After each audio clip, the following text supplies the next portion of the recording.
Assalamualaikum warahmatullahi wabarakatuh. Perkenalkan, nama saya Indah Susanti, SSN, MSN, dosen program studi fotografi Fakultas Seni Rupa dan Desain Institut Seni Indonesia Padang Panjang. Bidang keilmuan saya adalah pengkajian dan penciptaan seni konsentrasi fotografi. Di program studi fotografi, saya dipercaya mengampu beberapa mata kuliah teori dan praktek yang berkaitan dengan fotografi.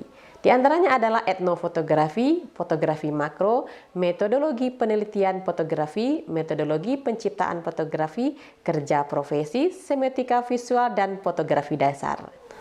Pada PDD UKT-PT bidang pengajaran kali ini, saya akan membahas tentang fotografi makro yang terdapat di program studi fotografi. Mata kuliah fotografi makro adalah mata kuliah keahlian yang bertujuan untuk memberikan pemahaman dan keterampilan kepada peserta didik dalam menciptakan karya fotografi makro. Teknik pembelajaran pada mata kuliah fotografi makro adalah berbasis PJBL, merupakan metode pembelajaran menggunakan proyek atau kegiatan sebagai media. Di perkuliahan ini, mahasiswa akan melakukan eksplorasi dan observasi untuk menciptakan karya fotografi makro. Pada mata kuliah ini, mahasiswa belajar bagaimana mahasiswa memahami teori fotografi makro dan proses penciptaan fotografi makro. Sistem pembelajaran dilakukan secara konsisten sebanyak 16 kali pertemuan. Penilaian dilakukan dengan pemberian tugas menciptakan karya fotografi makro dengan bobot penilaian 10% pada proses, 10% pada tugas, 30% pada mid, dan 50% pada UAS atau ujian akhir semester. Capaian mata kuliah fotografi makro antara lain adalah mahasiswa mampu menjelaskan teori dan teknik pencahayaan fotografi makro, dan yang berikutnya adalah mahasiswa mampu mengenali objek dan cara pendekatannya, kemudian mahasiswa mampu merumuskan ide, membangun konsep, dan menciptakan karya fotografi makro. Pada pertemuan kali ini, materi yang akan saya sampaikan pada UPP UKT PT adalah materi fotografi makro versus fotografi mikro di pertemuan minggu ketiga. Dengan sub CPMK, mahasiswa mampu mengenali objek dan cara pendekatannya. Penyampaian materi dilakukan dengan teknik presentasi, kemudian diselingi dengan tanya jawab, dan diakhiri dengan pemberian tugas. Berikut ini adalah cuplikan video pembelajaran tentang fotografi makro. Selamat menyaksikan. Baik, Assalamualaikum warahmatullahi wabarakatuh. Waalaikumsalam warahmatullahi wabarakatuh. Sehat semuanya? Sehat, alhamdulillah. Udah siap mau belajar lagi sama saya? Siap, Bu. Oke, di pertemuan ketiga ya, kita udah pertemuan ketiga.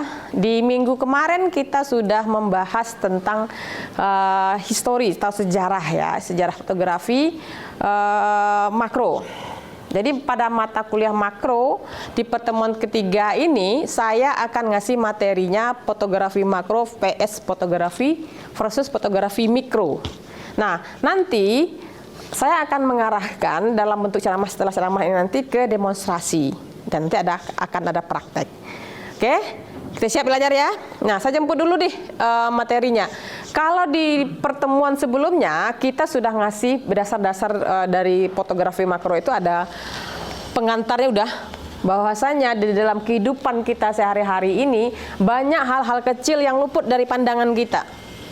Nah, itu, dan kemudian di sejarah pada minggu kemarin saya sudah mengantarkan bahwasanya ini tidak bisa dilepaskan dari percobaan ya, eksperimen mikroskopik. Jadi yaitu suatu kegiatan percobaan untuk mengamati benda kecil dengan menggunakan mikroskop. Akhirnya berkembanglah menjadi genre fotografi yang namanya fotografi makro. Nah, ini kalau secara harfiah ya kita tidak bisa melepaskan bahwasanya fotografi makro itu memang salah satu cabang fotografi yang konsentrasinya memang mengkhususkan pada pengamatan dunia kecil. Nah, dunia kecil ini banyak nih. Ada semut kan kecil tuh. Terus apa lagi? Debu. Ini kecil kan? Bahkan di jangankan jauh-jauh, di tubuh kita aja, di tubuh kita ada serangga semacam tungau di pipi kita ini yang berfungsi untuk memakan sel kulit mati kita. Tapi untuk melihatnya ada alat pendukung. Nah, ini lebih mikro lagi.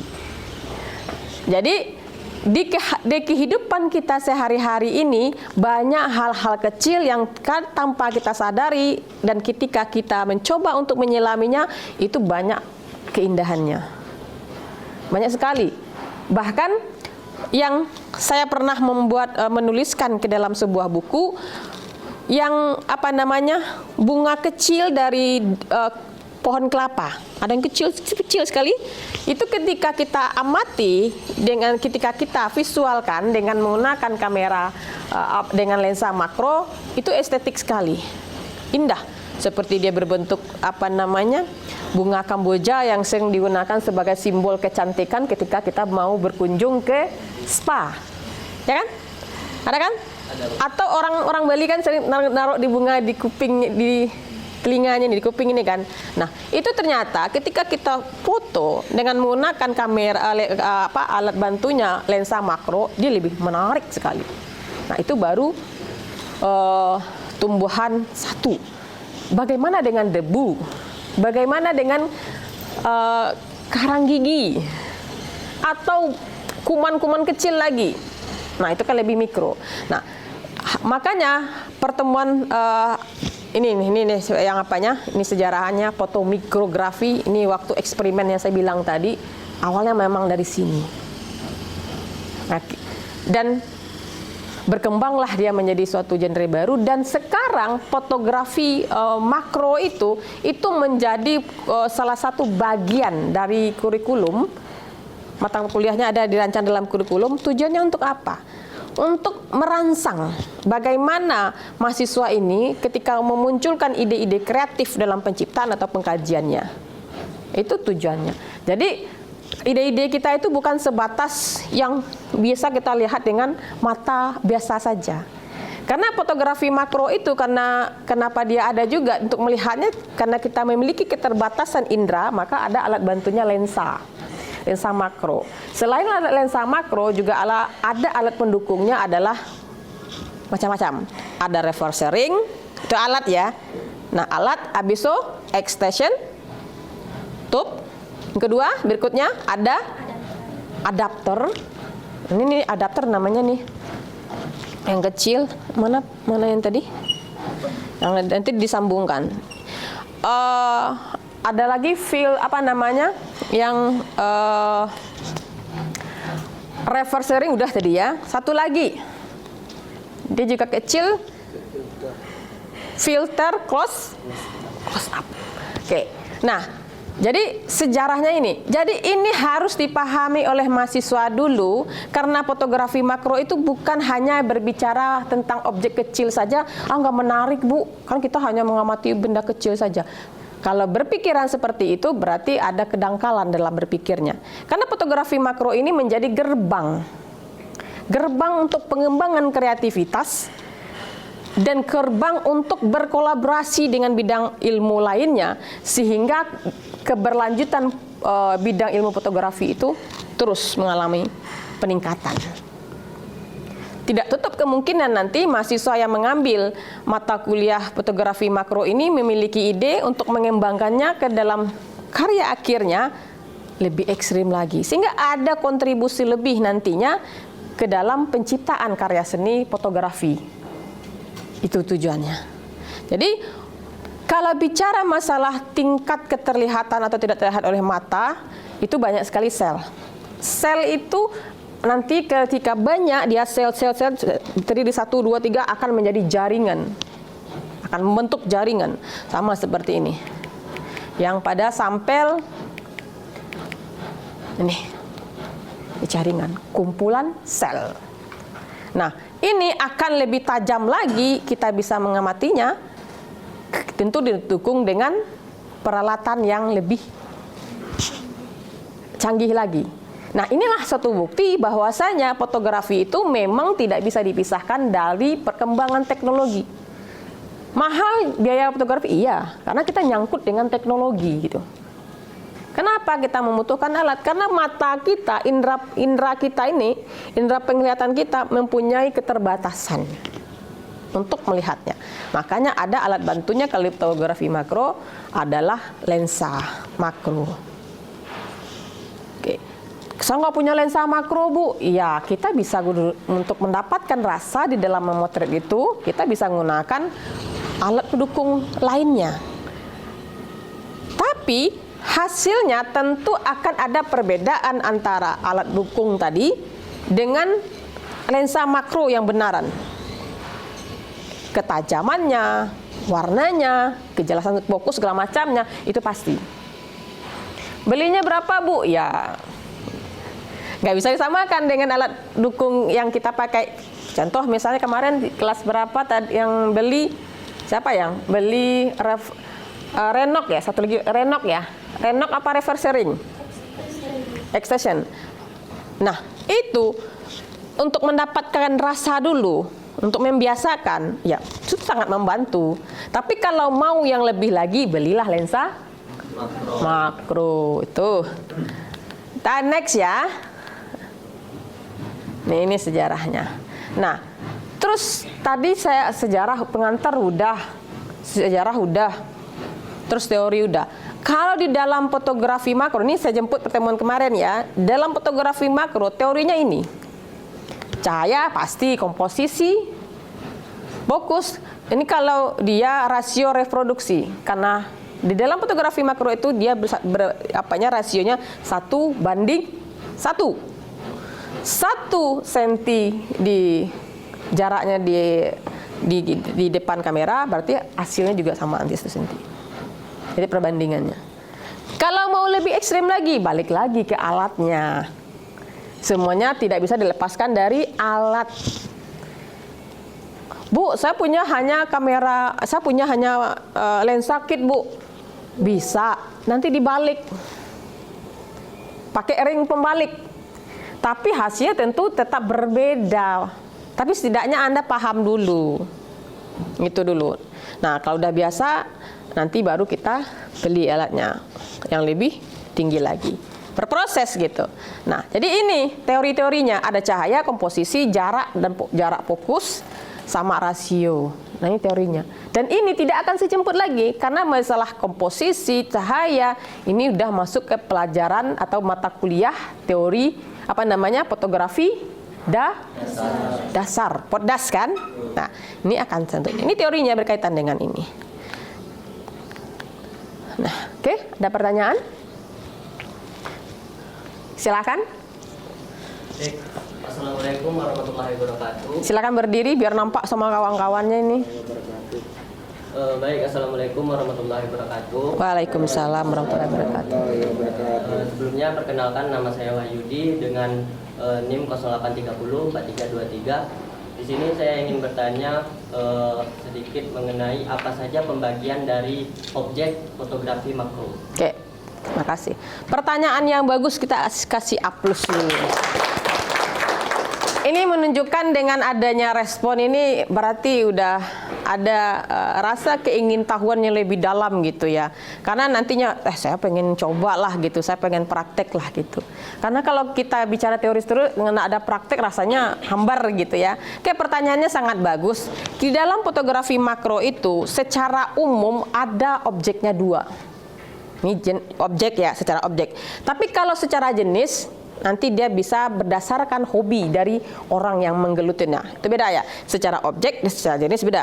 Nah, kalau secara objek dia hanya 2. Nih, ada makhluk hidup. Makhluk ini ada tumbuhan, hewan, manusia. Nah, jika objek yang menjadi objek itu adalah misalnya turunannya adalah tumbuhan, dia juga masuk makhluk hidup. Tumbuhan itu juga banyak. Tumbuhan yang apa namanya? Merapat itu dia tumbuh di semak-semak belukar tumbuhan perdu kan nggak tinggi dia.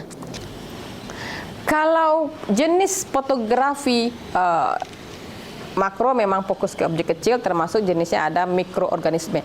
Dia memang mengamati lebih kecil lagi dia membutuhkan alat bantu termasuk menggunakan alatnya mikroskop. Sedangkan fotografi mikroskopis ini atau mikroskopik, dia sama, hanya secara pembahasannya sama, cuma sedikit beda sedikit. Mikroskopik, mikroskopis. Nah, dia memang fokus mengambil benda kecil termasuk sel dan tekstur jaringan. Di sini dia hanya menggunakan penggabungan menggunakan alat mikroskop. Tuh. Tapi mikroorganisme itu dia juga mengamati benda kecil, termasuk dia juga menggunakan mikroskop. Terus perbedaannya di mana secara umum? Objek pasti. Nah,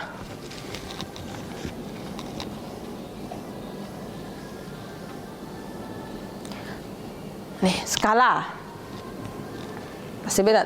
Teknik kalau di dalam mikroskop di dalam fotografi makro fokusnya memang mikroorganisme, tapi dan PS berbagai objek.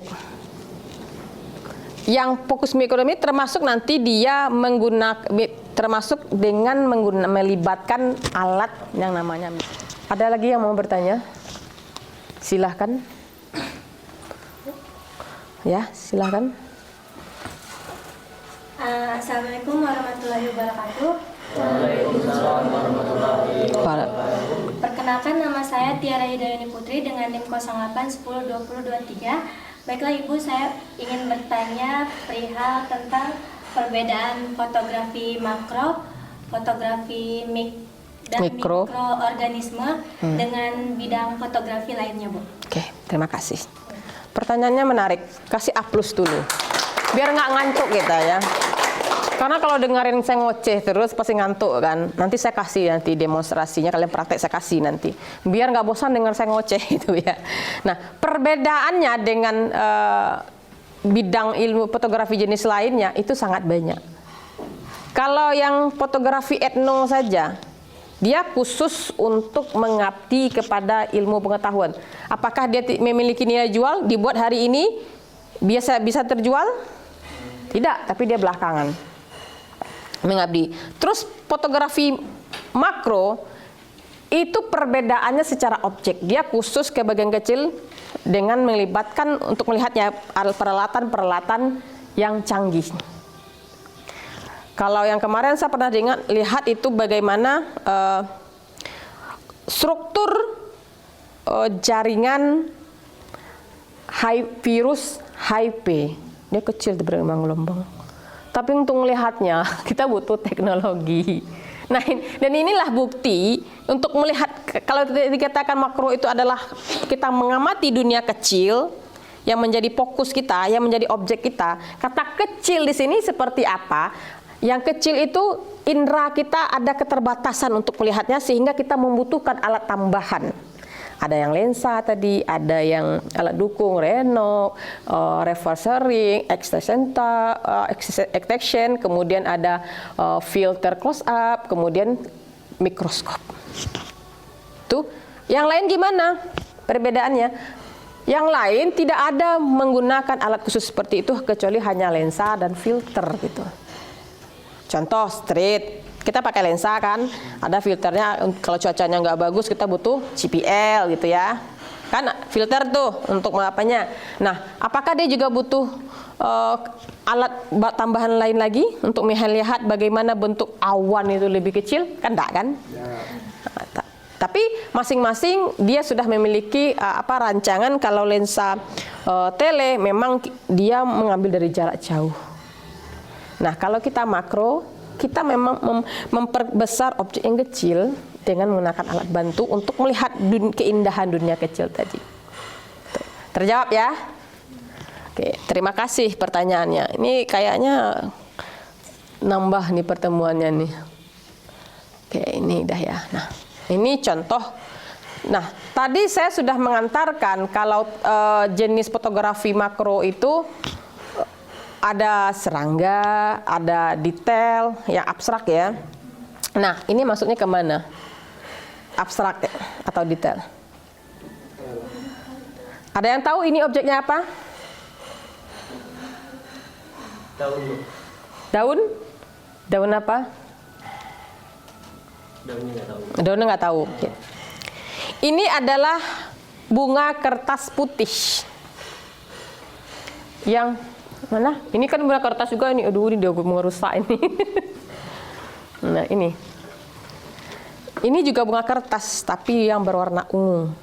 Kalau itu yang berwarna putih, saya ambil yang bagian di sininya nih. Dan ini ketebalannya ketika diamati dengan mikroskop ya seperti ini hasilnya. Karena mikroskop itu kalau dia terlalu tebal, susah menemukan fokusnya. Dia harus tipis sekali. Tipis.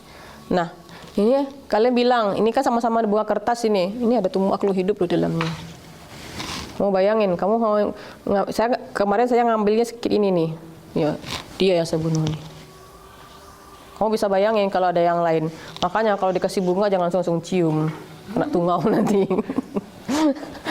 Nah, ini adalah bunga mawar pinggirannya. Jatuhnya ke jenis karyanya abstrak kan.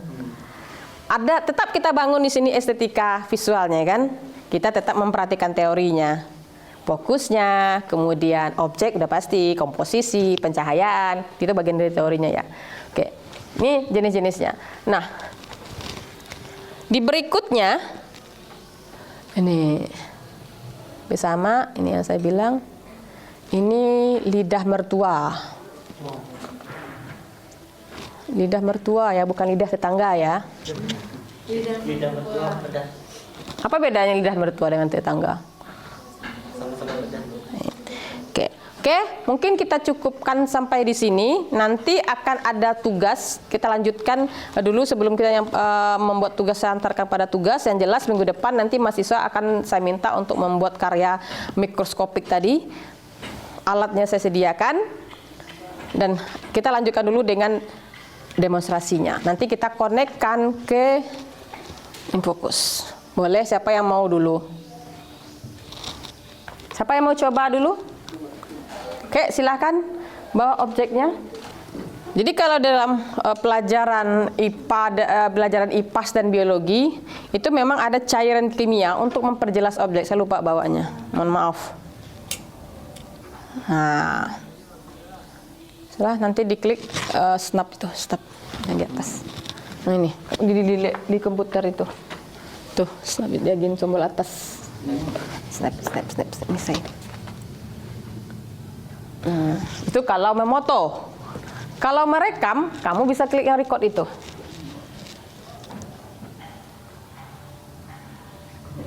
Nah, cari lagi, geser lagi.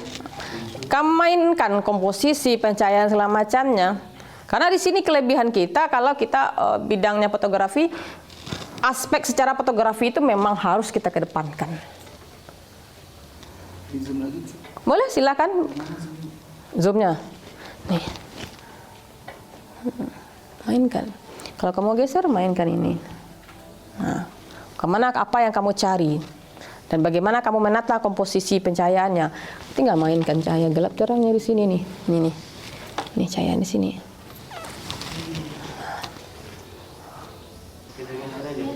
Cari di mana objek. Ini apa nih? Emang di atas apa tuh?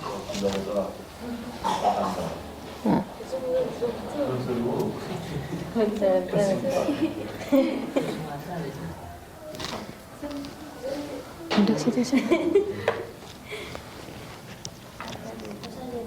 Wow, pulau. Nah, ada cerita baru yang bisa kita hadirkan ya. Ini namanya Pulau Antah Berantah gitu ya. Kita nggak tahu ini ya, karena hanya ada di daun apa, di lidah tetangga gitu ya.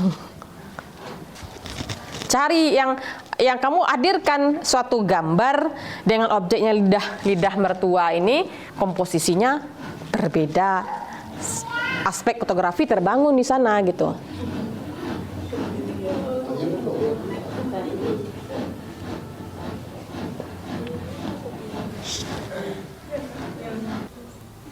Dah, itu udah pas tuh.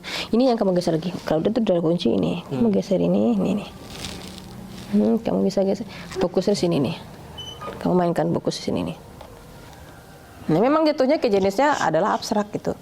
Tapi tetap ada informasi yang saya dapat. Yang jelas yang pertama adalah informasinya bentuk strukturnya. Nah, ini kan jatuhnya tumbuhan ini. Jadi struktur tumbuhan. Dulu waktu ini SMA, ada dari SMA kan? Waktu SMA ada belajar ini kan? Biologi ada kan? Tapi nggak pernah berpikir bagaimana menjadikan ke karya seni kan? Bukan kamera dari mata dari situ. Dia tengok-tengok aja ya. Kemarin saya juga udah pernah coba tuh di apa? Saya tanya sama siswanya, nggak pernah berpikir untuk jadikan ke karya seni fotografi karena hanya sebatas melihat saja. Itu aja.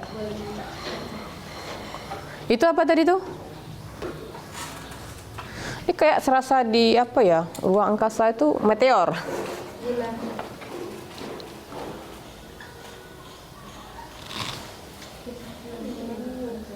Dia lambat-lambat sama kita menggunakan renok, kita pakai perasaan gitu.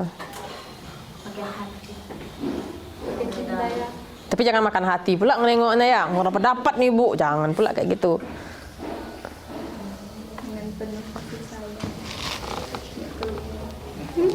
Pak kamu moto sih nanti ya.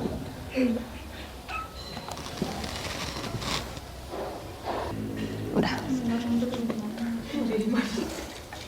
Oke, kayaknya makin banyak yang tertarik untuk mencoba mengamati detail dunia-dunia kecil. Cuman ada keterbatasan waktu kita.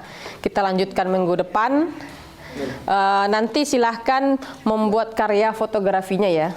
Nanti dikumpul di minggu depan dengan menggunakan alat dukungnya mikroskop. Jadi sekali lagi saya tekankan, kita mengamati dunia kecil, tapi ada keterbatasan indera kita untuk melihatnya, maka kita membutuhkan alat bantu. Dan fotografi makro merupakan salah satu jenis fotografi yang bisa membawa kebaruan termasuk dalam mendukung perkembangannya keberadaan fotografi itu sendiri dan melalui sinergi dengan bidang-bidang ilmu lain. Jadi jangan anggap mahasiswa yang mengambil jurusan fotografi itu, terutama dalam membuat karya fotografi makro, tidak hanya sebatas tumbuhan saja. Ada makhluk hidup, tumbuhan itu ada juga jenisnya banyak sekali, tinggal Anda membuat konsepnya. Oke, kita cukupkan dulu ya pertemuannya sampai di sini. Saya tutup. Assalamualaikum warahmatullahi wabarakatuh. Sampai jumpa di minggu depan.